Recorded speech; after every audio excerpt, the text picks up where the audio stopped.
There you are. Hey, this is Ty Bruner, and welcome to The People We Meet. This is a show about ordinary people that have done and lived through extraordinary things. Thanks for being here, and let's get on with it.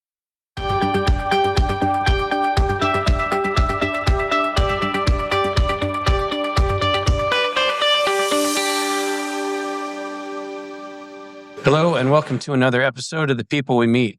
Today, I am at First Avenue Coffee in Spokane, Washington, with Rick the Pitbull Welliver, a renowned boxing legend for the last 2 decades or so. Ricky, welcome to the show.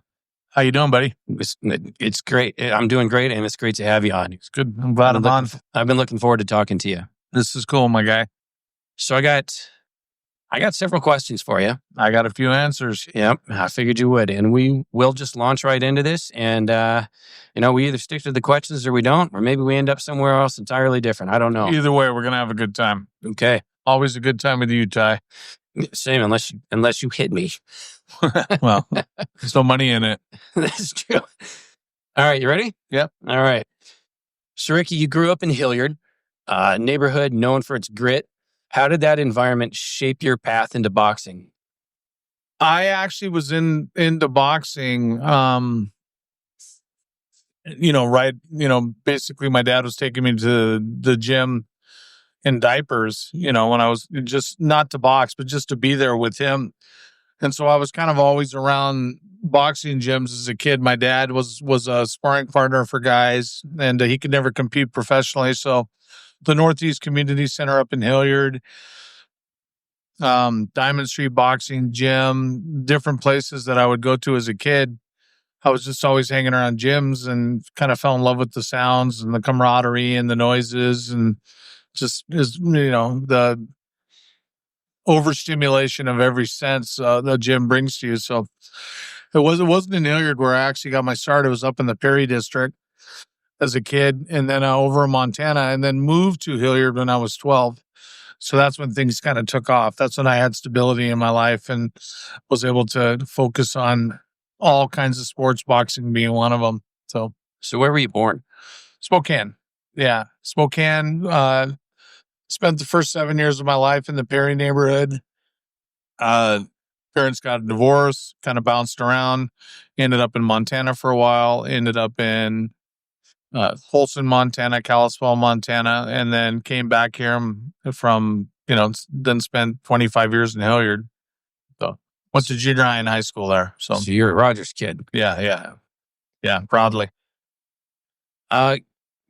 Share with me a little bit about your own boxing career. Any standout memories from your time in the ring?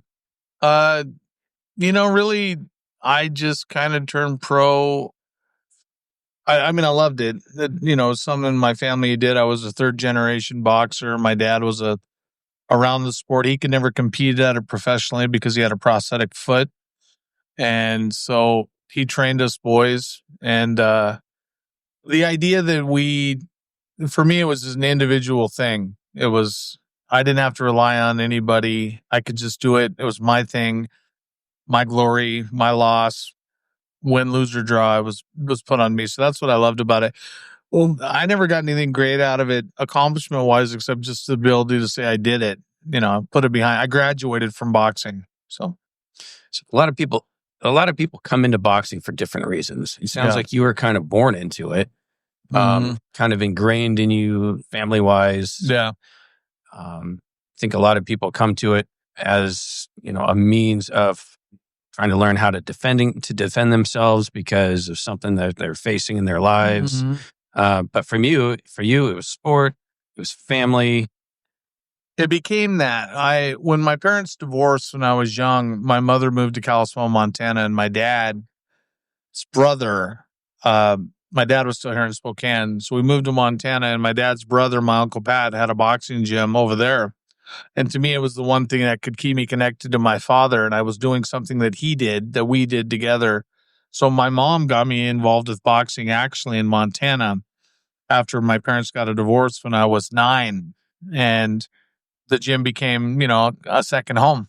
And so, yeah, it was a way to stay connected to my father, who was 300 miles away. So deep roots. Yeah. What lessons from your time as a fighter have stuck with you the most? Showing up matters. Showing up matters. Always show up.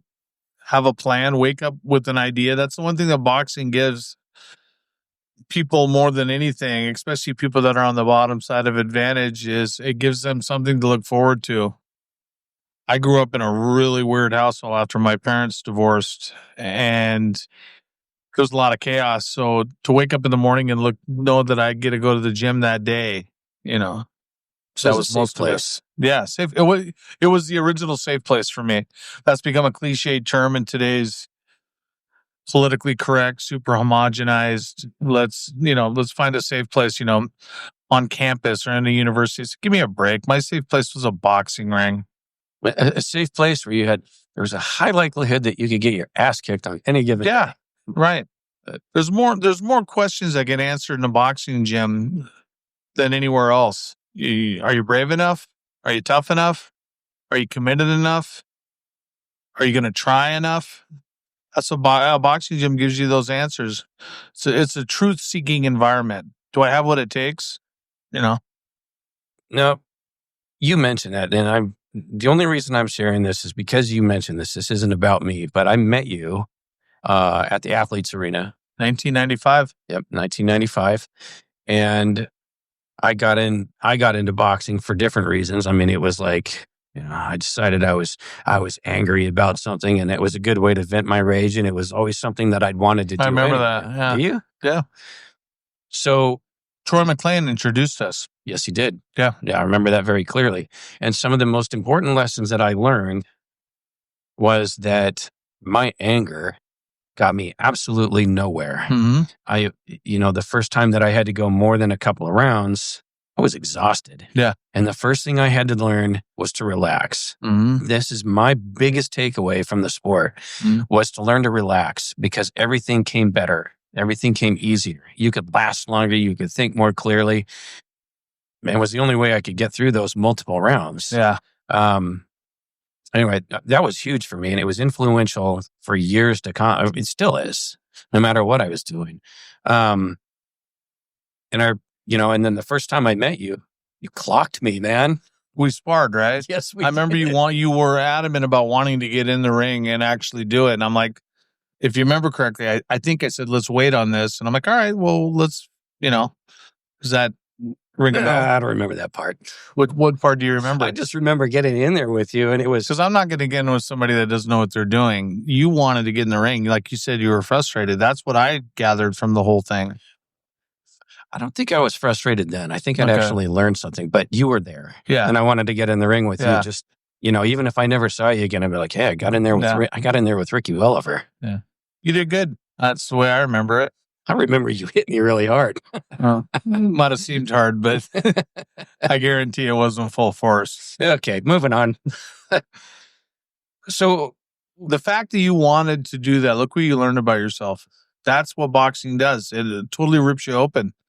You learn something about yourself. You probably grew about 4 inches, and put on about 40 pounds of muscle in that 10 minutes, because it rips you wide open and shows you, oh, this is real. I can do this.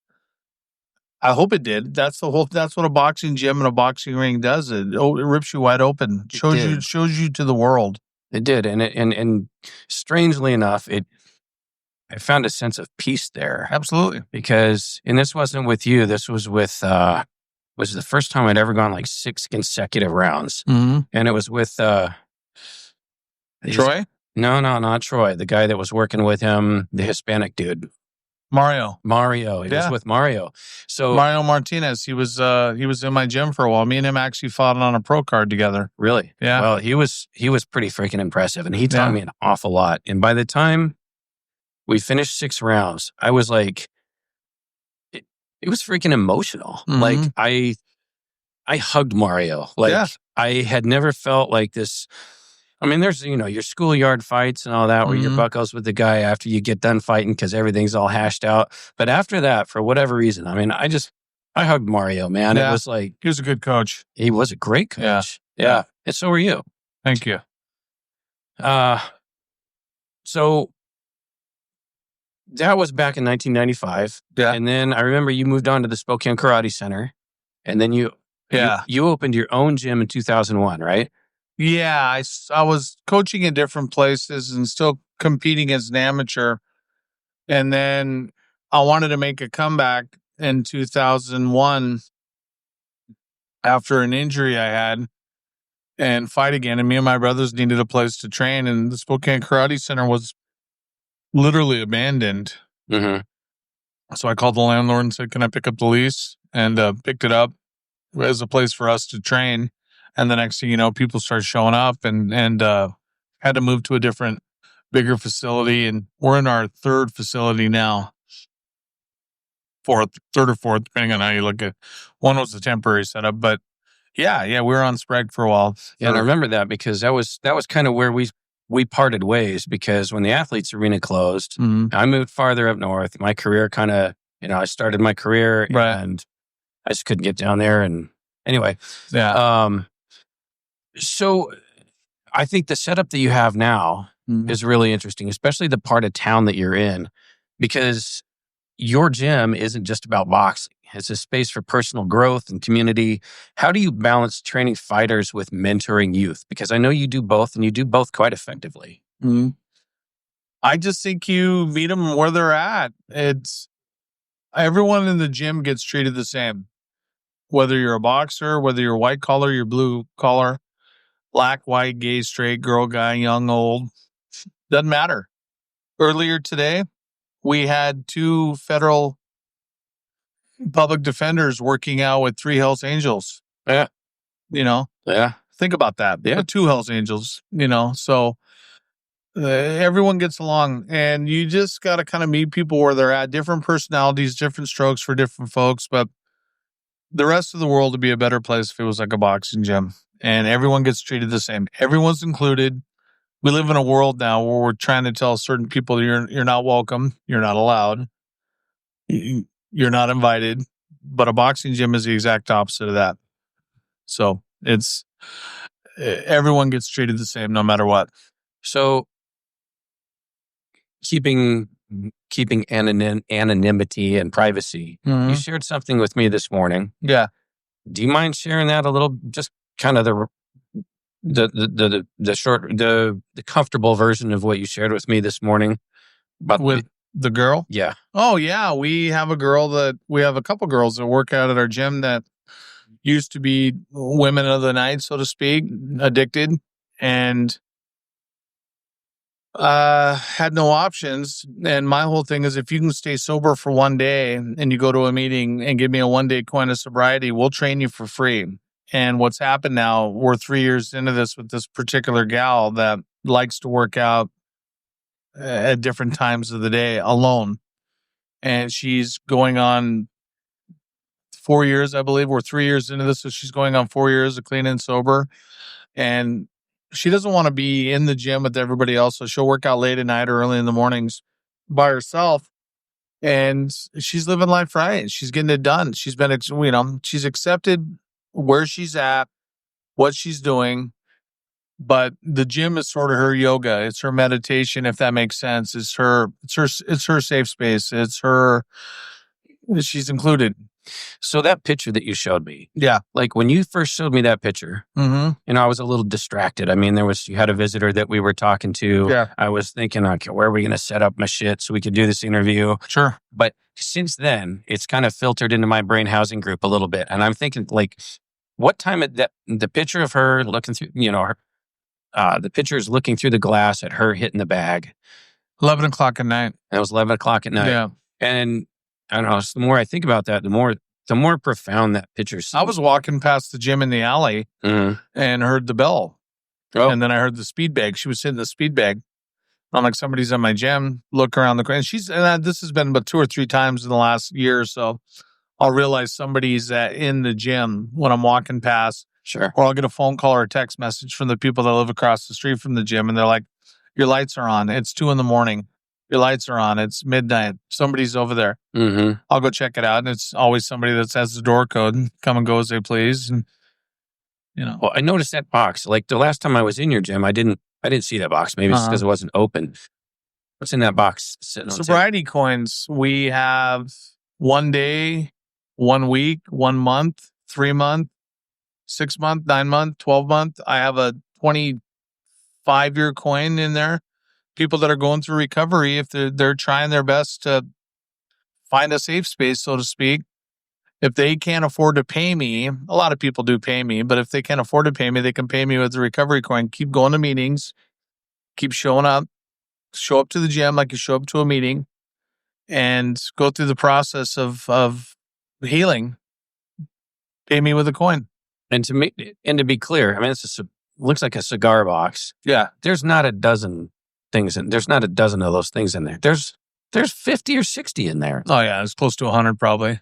Oh, so I got another box. Oh, do you? Yeah. So, well, yeah. I think that's NAA, GA, Gamblers Anonymous, prescription. Some of them are faith-based organizations. Some of them are not faith-based, but they're just based in the ritual of the 12 steps. Mm-hmm. Alcoholics Anonymous, Narcotics Anonymous, different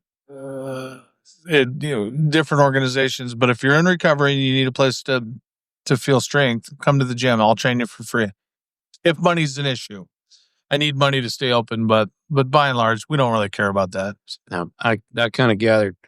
For young people coming into your gym, what's the biggest change that you see in them after a few months of training? The way they see themselves. Boxing is really sort of a special kind of magic. They keep showing up. They see changes. They feel growth. They feel confident. Boxing gives strength to the weak, confidence to the shy, and makes a person believe they can do anything in the world. It's a body language that really that comes out over time. Chin up in the air, shoulders back, direct eye contact, talking out loud, not mumbling, not looking at your feet. Boxing gyms give you confidence. When a kid feels like I can do this, I can show up here, I'm accepted here, you can do anything in the world if you just keep showing up and learn that. So it's huge. It's the ultimate self-esteem, in my opinion. It's going to be gratifying for you too to see that. Absolutely. Yeah. I mean, I get letters from kids and text messages and Facebook messages, thank you for what you did. This has helped me out so much. And alternately, I also get letters from Walla Walla State Penitentiary and Monroe, Washington, and Shelton. And I should have listened to you, Coach. I'm here now. When I get out, I want to be a part of it.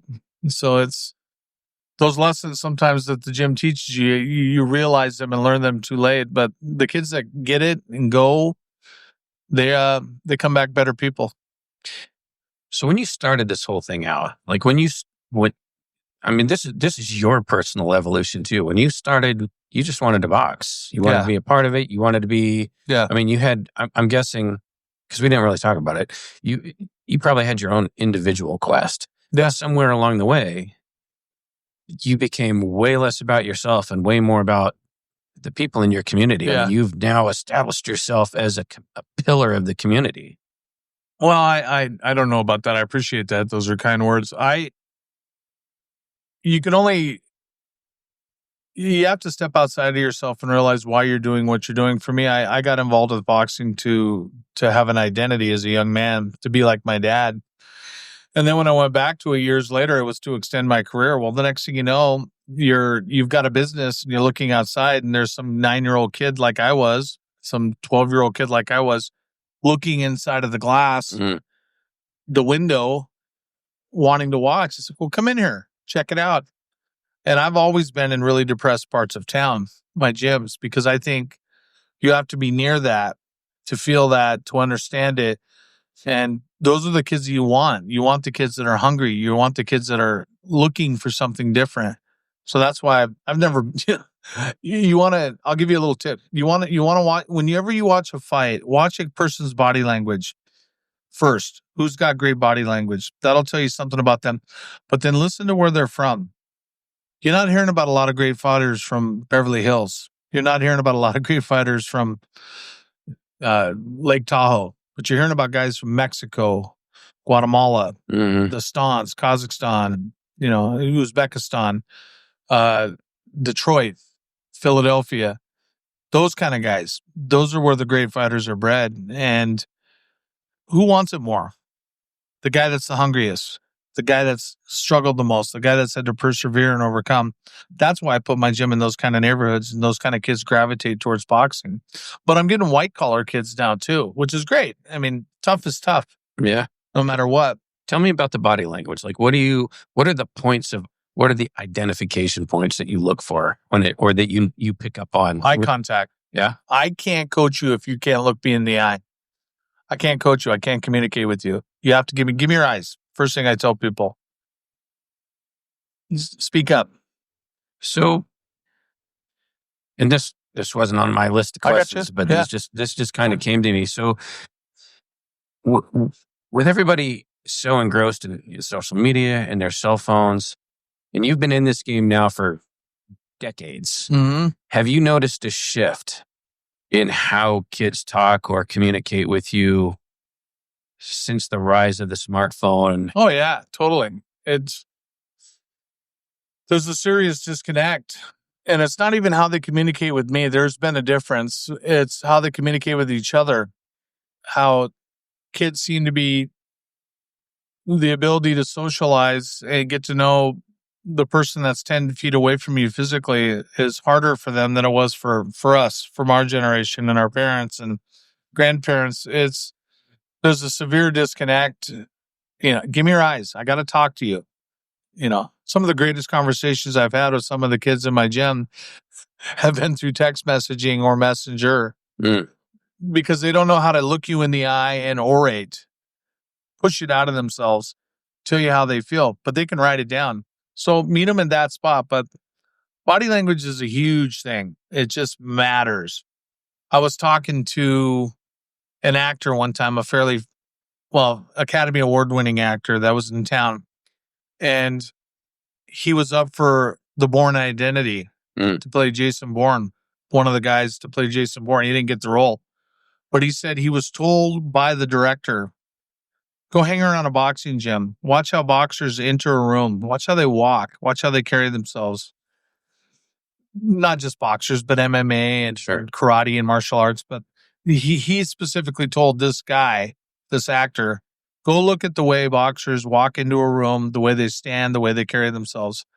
That kind of body language matters. You have to show the world, I'm here, I'm ready, I'm prepared. That's what boxing gives people, gives kids.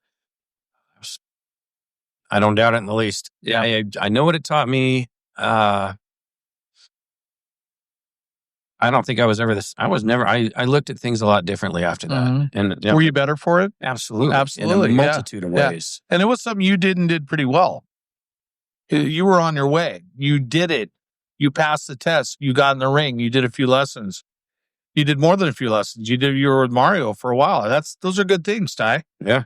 Hopefully you took away some pride from that. I certainly did, and I think it gave me the confidence to go on and do a lot of things that I may have struggled with more otherwise or not done at all. What's your coaching style like? Are you more old school, hard-nosed, or do you adapt to the individual? I've learned how to adapt to the individual. There's people that say I'm old school, tough. I think the worst thing you can do to a fighter is lie to him. This is a really unforgiving sport. And this is what's coming. So if you make it as hard on them in the gym,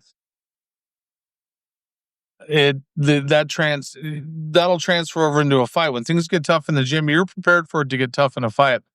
I wouldn't be doing my job if I wasn't honest with these boxers or these kids. Sometimes the hardest conversation in the world to have is to look a guy in the eye and say, this just isn't the sport for you. I'm not seeing the improvements that I need to see.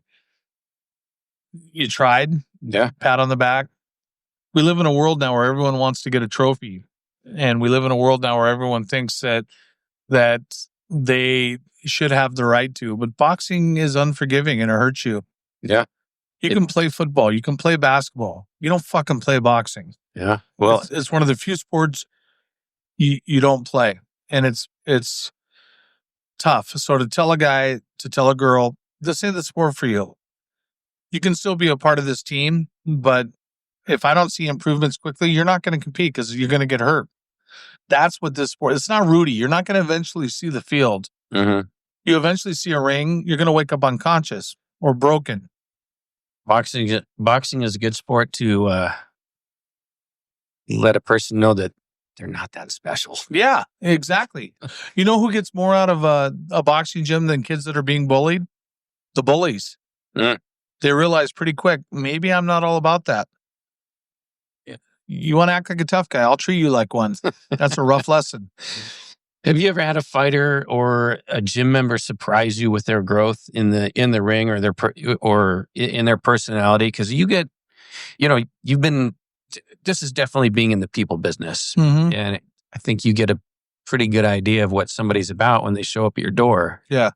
Have you had a few surprises? Oh yeah, totally.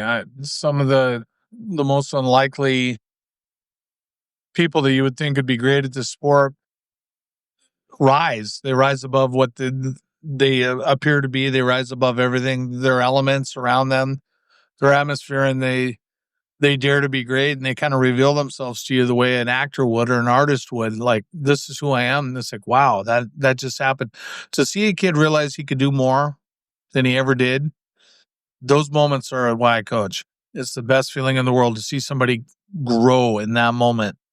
And at the same time, you see bullies or people that are full of themselves sort of shrink immediately. And they've learned a lesson too. So yeah, we got a lot of success stories in the gym, wins and losses, those sort of things. But when you lose, you learn. There's still something to be taken from it. You don't learn much from winning. You learn from losing. Well, I can attest to that. I think I've learned way more from the mistakes that I've made than anything that I ever accidentally got right. Exactly. How do you keep kids motivated to stay off the streets and stay in the gym? Give them something to look forward to. We're going to the Montana State Golden Gloves here in about a month and a half. Hey, that's something to think about. Hey, we're going to be putting on a tournament at Brick West, the brewery, a boxing smoker. That's something to look forward to. I had a bunch of kids yesterday from Stevens Elementary that were brought in by the principal, who's a boxer, All-American wrestler in college. Great guy, Jake Mason. I'll name drop him. Jake brings these kids in. That's a low-income school in a really high-risk neighborhood. The first thing that these kids learned was they're not fighters. They're boxers. Anybody can be a fighter. I want you to be a boxer. He told me that last week, that's all those kids would say. Are you a boxer? Are you a fighter? I'm a boxer. To learn that it takes skill. Anybody can be a fighter. A lot of tough guys out there. But to be a boxer, you're learning a science, the sweet science. There's something about it. We're all fighters. MMA, karate, we're all fighters, but to actually be a boxer, there's a reason why they call it the sweet science. It matters. There's a big difference. I don't want kids using this out on the street. They have to find a way to being a boxer is an identity. Being a street fighter, it's not an identity. It's just trouble waiting to happen. So Spokane has its challenges. Yeah. I mean, we spent a little bit of time talking about that. What role do you see the gym playing in the larger Spokane community? I think that the city of Spokane needs to embrace the idea that there are kids that want to do other sports, that want to do sports that'll gravitate to a kid that's at the bottom side of advantage. That podium they built over there in that stadium, how many low-income kids have access to that? How many kids from Hillyard are hanging around the podium that have a parent that can drive them there? Not many. I'll tell you what those are, and I like them. I think they're great. I think anytime you promote something that a kid can do, but that podium, that stadium, that's great for public use. But there's not a lot of low-income kids that have access to that. Those are shrines to the minivan driving soccer mom who throws her kid a juice box, puts them in front of an iPod, and shuttles them to and from hockey practice where it costs thousands of dollars to just play hockey or soccer or volleyball or basketball. Boxing doesn't get those kind of kids normally. Mm-hmm. The kid from Hillyard doesn't have a lot of resources. The kid from West Central or East Central, the kid from Airway Heights or the West Plains, he doesn't have a lot of resources to get to the podium. Mm-hmm. So let's start looking at other sports and other ways to reach kids that are really on the bottom side of advantage, because those are middle income, low income kids using those facilities. I love the effort. I love the effort by our town, but there's a whole population of kids that are getting left behind that feel included, but they're not included there because they can't afford to get there. They can't afford to get in there. It's one thing to get there. That's money. Mm-hmm. But to get in those doors, to be a part of those clubs, costs a lot of money. For sure. Boxing doesn't gravitates to kids with money. It gravitates to kids that are trying to survive, trying to find out something about themselves. We need to build those kind of places. So we've touched on both of your quests, way less on your personal quest, way more on the community quest. So for both of those, both personal and community, have you ever had one of those moments where you realized, hey man, this is why I do this? Oh yeah. Every time I go to a boxing tournament or a smoker, every time, yeah, they're sometimes daily, sometimes weekly, sometimes monthly. Sorry, I didn't mean to interrupt. Go ahead. What was your most impactful, or what was your first, what was the one that kind of started forming your core? Because I kind of shared with you mine. I'd like to know what yours is. I think more than anything, well, there's about 3 or 4 different instances. One in particular, I had a kid that was super duper shy when I started doing this, and I didn't know if he liked it or not. I didn't know if this was his parents' thing or his thing, and he just didn't communicate very well. And through the summer, he worked out with me during the summer. He comes back every summer. His single family now, single parent family, stays with his dad, still comes in, walks up to me sort of sheepishly and kind of pulls me aside 15 years ago and says, I want to thank you for giving me something to be good at. Giving me a place where I can come be good at something. At that moment, it was like, I didn't know if this kid even liked the sport, if his dad was forcing him to do it, what it was. Mm-hmm. Those kind of moments are like, I feel included. He feels special. We've forgotten how to make children feel special. We've forgotten how to make the youth of America feel special as adults and as mentors. I think we've done a good job telling them how special they are. What's that? I think we've done a good job telling them how special they exactly. are. But I think that's a really good point. Telling somebody how special they are and showing them how special they are two different things. Yeah. And then making them prove it to themselves. They find out more about themselves. I'm good. I can do this. I'm good enough to do this. What's next? What's the next big goal? I can win a box. I can show up to a gym every day. I can get in the ring and spar. Then the next goal is I can actually compete. I can win. Maybe I can go to the Golden Gloves. What's next? Mm-hmm. And then these kids go off to college and they end up as firemen. They end up as doctors. They end up as personal trainers. Lawyers. I'm meeting one of my boxers in Ireland next month. This guy's a practicing lawyer in California. That kind of relationship has been going on for 15, 16 years now, me and him. He's been graduated for 10 years. Mm-hmm. He went through law school in my gym. We're going to meet in Ireland. We have that kind of relationship, that kind of friendship. Those things matter. And boxing was a part of his process to get to be an attorney. Now you've got several kids that were just in your gym just recently. Didn't you say you have a couple military academies? Oh yeah, we have Emma Meidel, Chief Craig Meidel's, Tracy Meidel's daughter. She's at the Virginia Military Virginia Military Institute, which is the best of the best for the Marine Corps. Joey Gibbs, Naval Academy, Silver Valley Boxing, when I had a Silver Valley Boxing Club that I went to twice a week for about 3-4 years.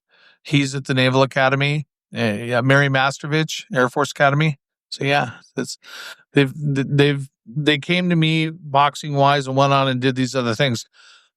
These kids had a dream long before they ever walked into a boxing gym, but they were part of the process to get ready to go. You helped shape that. They helped shape me too. I appreciate that. I mean, but when you see a 17, a 16-year-old, an 18-year-old say, "This is what I'm going to do," and then they go and do it, service to country, service to the branch of the military they're in, service to themselves at that age to make those decisions. I couldn't have made those kind of decisions at that age. Those are big, big, big decisions that Spokane Boxing's been a part of. I'm just glad they let me come along for the ride. Well, I bet they'd say the same. Good kids, just great kids. So proud of them. Avery Armstead. There's so many kids that have Avery Armstead, Maddox Van Dyken. There's so many kids that have done such a good job. So these kids sort of become your extended boxing family. Yeah. Can we talk about your family a little bit? Sure. So boxing runs pretty deep in your family. How is your relationship with the sport evolved differently from your brothers? Because I've met Chauncey. Mm-hmm. I've seen him fight. Mm-hmm. Tell me how your journey's been different. I kind of knew. I kind of knew immediately. This really started with my great grandfather. He was a boxer in Chicago, and fought during the Depression.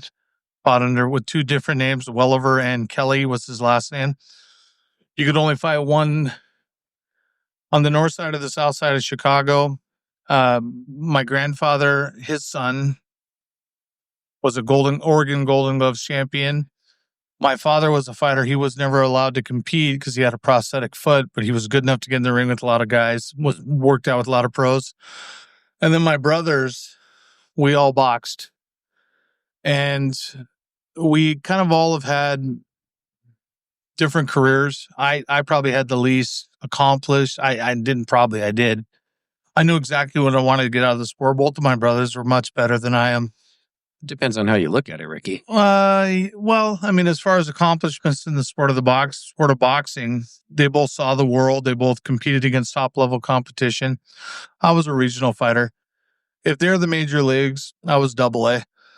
And I'll take that. That's fine. That's what I wanted. I didn't want to be a 52-year-old guy. I'm 52 now, doing the I coulda, woulda, shoulda routine. I got exactly out of the sport what I wanted. I've gotten more out of the sport by becoming a coach than ever being a fighter. And you've done a hell of a lot for you've done a hell of a lot for the community. I appreciate that. So what's your take on the dangers of boxing? You've seen the good, the bad, and the ugly. How do you reconcile that with coaching the next generation? I think the one thing you can't take away from a person once they've come into your gym is hope. And there's dangers in everything in sport. There's hot button words right now. Concussion. Mm-hmm. I've got concussions is a hot button word. I got such and such disorder. I got, boxing's a sport that he levels the playing field. It makes everyone equal. Doesn't matter how big you are. Doesn't matter how strong you are. Doesn't matter what color you are. It doesn't matter what your socioeconomic or how rich your parents are. It's a sport that levels the playing field. So you can't take that away. I wouldn't, there's very few, I think there's probably 98% of boxers who know what they know now about concussions and know about what the sport's done for them, aches and pains. If you said, knowing then what you know now, would you still do it? Mm-hmm. 98, 99% of them say yeah, because there's nothing that feels that good. There's no drug that can replace it. There's no road trip that is cooler than the trip of getting into a ring, going on that journey. There's no sense of camaraderie that's better than being in the gym with people that are working towards a goal. there's risk in everything. And if you don't take risks, you don't learn anything about yourself. So that, at the end of the day, we want to wrap our kids in bubble wrap and sort of protect them. But the best thing we can do is just let them go do their thing. Live dangerously and learn something about yourself. And you kind of develop some hard bark that'll get you through the rest of life. Yeah. Are you going to ban football? Are you going to ban hockey? You can't do those things. It would never happen. It's sport. And there's a reason why the Roman Colosseum got packed when gladiators went at it. Combat sports, it's the ultimate drug. It's the ultimate spectator. You can't take that away from a kid. He needs it. Agreed. So looking back, is there anything that you would tell your younger self at the start of your boxing journey? Enjoy it more. I think I took a lot of things for granted. I just enjoy it more. The camaraderie that I had with certain guys. I got to go on trips just throughout the Northwest because of boxing. When I went to Browning, Montana, around the backside of Glacier Park, I never quite absorbed how beautiful that trip was. Going over the Cascades to go compete in Seattle and Tacoma, you never quite notice the journey there is as important as the destination. You just enjoy the process of going. The journey is as fulfilling as the destination, getting to that moment. The people that you meet, some of the greatest people I know are boxers that I met 40 years ago. And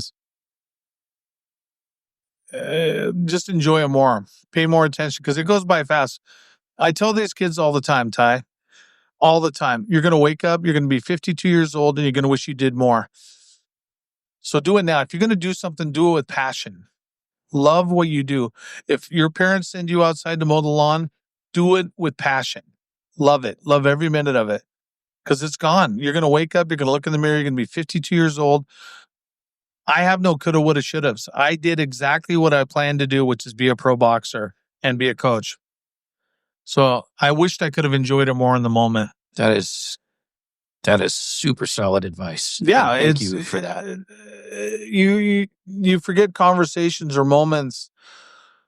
Guys that I box professionally or amateur wise, or that I was in the gym with, that I sparred with, there's a camaraderie there. So we don't hate each other. We see each other and we hug. Maybe after 20 years, I ran into a guy that I fought down in Oregon. How you doing, bud? Big hug. Yeah. Introduced him. I should have enjoyed that more in the moment. Instead of being driven by ego, driven by pride, I should have enjoyed those moments more. Those kind of moments, if that makes sense. It makes perfect sense. Yeah. And there's a lot of, I've had, whether it's a career or watching my kids grow up or whatever, I look back at the things some things that I wish that I'd paid a little bit more attention to, or maybe I'd had a little bit more patience with or insight on, and just, I don't know, it's one of those little things was my daughter's Hot Wheels. Like she had her Hot Wheels all over the place. Of course, inevitably you're going to step on one you don't have shoes on. Yeah. And I know that feeling. And I told myself one day, when she's grown out of her Hot Wheels and they're gone, you're going to miss that. Yeah. And no shit. I do miss that. Of course, it's replaced with sweatpants and shoes right now. Right. But I'm going to miss those too. Exactly. I think what you're saying sort of encapsulate what I've thought for years is we are old too soon and we're wise too late. You get old quick, you get wise too late. If I could have been younger to enjoy this, if I could have been younger to turn these over into lessons, I think my life would have been more complete. If I was to die tomorrow and I had a heart attack last summer and woke up from being in, having a stent put in my heart, I do remember thinking, I've had a lot of fun, but I want more.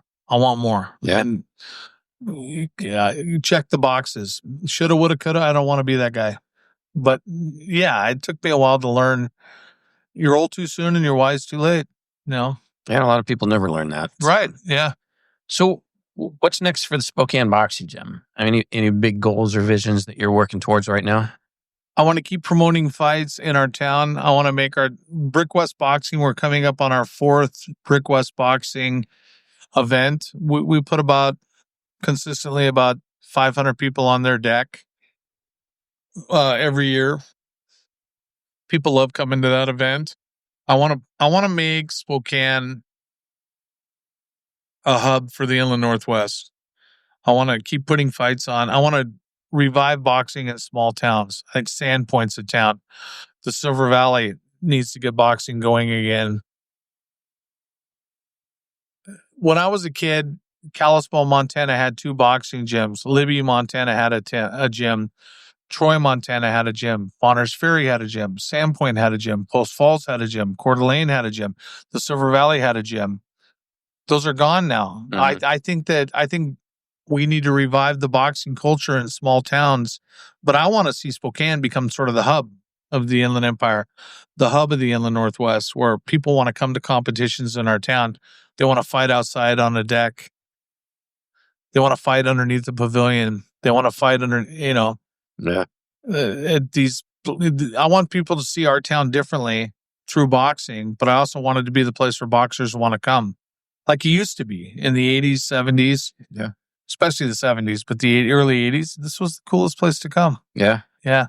Well, I guess that kind of sort of answers my next question. Do you think boxing's in a good place right now? And Yeah. yeah. I really do. A lot of people, they say, well, what about UFC? Well, what about it? Mm-hmm. What about it? I listen, I love the sport. I love to watch it. But for 20 years now, people have perpetuated the idea that the UFC MMA is more popular than boxing. It's not. It's not an Olympic sport. It doesn't have the international and global appeal that boxing has. Because it's on TV more. It's more popular than boxing. Last I checked, they weren't handing out gold medals in MMA. They're still doing boxing. Last I checked, boxing had more people. How come if MMA and UFC is actually more popular and better than boxing? And I'm not saying it's not better. That's an opinion thing. Then why are all these MMA guys crossing over into our sport to finally make money? Think about that. Francis Ngannou was the UFC champ, fought in the UFC probably a dozen times. He made more in one boxing match than he made his entire UFC career. Why is Anderson Silva taking boxing matches? Yeah. I guarantee Nate Diaz made more money boxing than he ever made. Why is a guy like Ben Askren getting knocked out by one of the Paul brothers and making more money in one fight? Tyron Woodley won more money in one boxing match. How is it less popular if these guys are willing to leave their sport and go do what we do and make as much as they could have made in a lifetime of UFC? They could have made that in one boxing match. I don't know. Right. I do, though. That's the difference. Dana White owns a company. He doesn't own a sport, and he runs it like a company. And 80% of the people that are his shareholders get the most money. The fighters get the least. So don't tell me it's more. You're an independent contractor when you're a boxer. You're an independent contractor. Yeah. Or you're owned by a manager or promotional company, but you're not owned by a company. You can fight whoever if the deal can be made. Dana White tells those guys, this is who you're going to fight, this is when you're going to fight them, and this is what we're going to pay you. Yeah. So he's a bigger crook than Don King ever was. Well, I was going to bash on Dana, but the guy's full of shit. He's built half of his career over bashing boxing. Well, the biggest pay-per-view events in the history of pay-per-view are boxing events. You're absolutely right. And I know Conor McGregor made an appearance. Right. And I know that how many times has he fought since he boxed?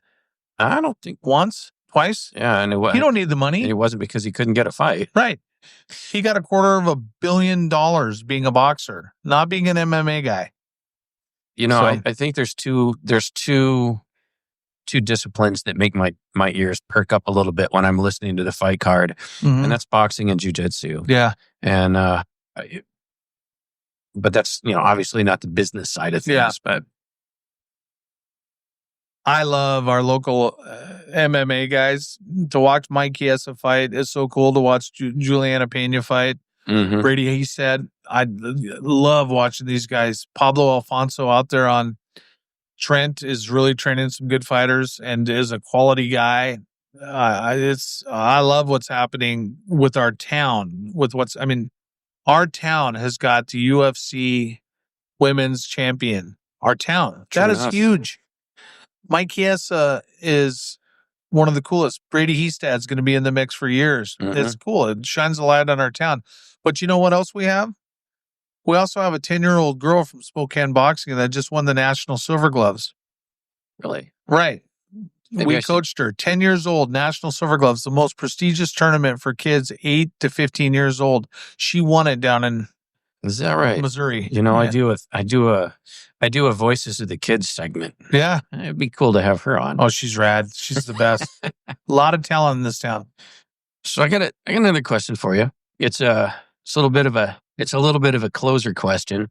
Okay. If you could spar with any boxer from history, just for the experience, who would it be and why?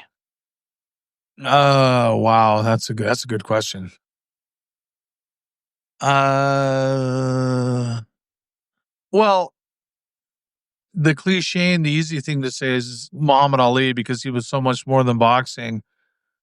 But I think it'd be kind of fun to be standing in front of my favorite fighter of all time, Roberto Duran.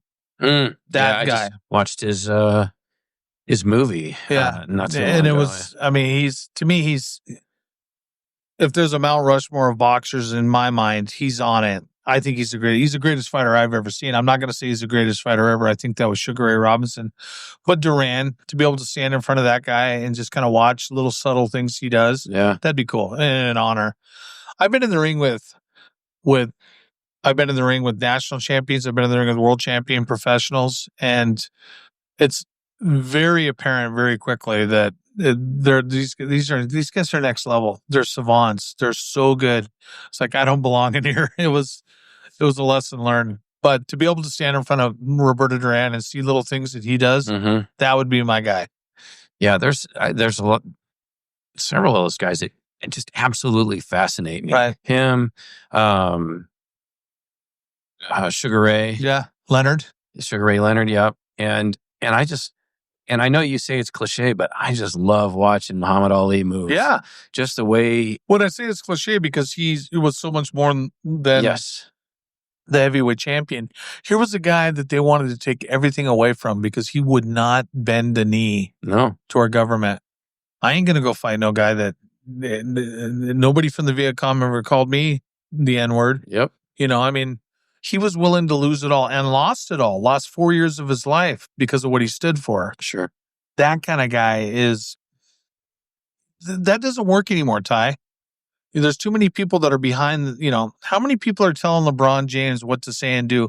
How many people told Michael Jordan what to say and do? This is the brand. You're the brand. Nobody was telling Ali, hey, you have to go fight this war. I ain't doing it. You can't change your name. I'm not doing it. No, I'm going to do what I want. I'm going to do it for me. I'm going to do it for my people. I'm going to do it for my religion. I'm going to do it for my faith. He didn't have no problem hurting the brand because his principles were, I'm going to be this guy. Right. You can't change your name. It'll hurt the brand. I'm changing it. Yeah. You can't say no to going to the Vietnam War. I ain't going. I ain't fighting. That is what's missing in today's society. People that are willing to make a stand like that. Well, and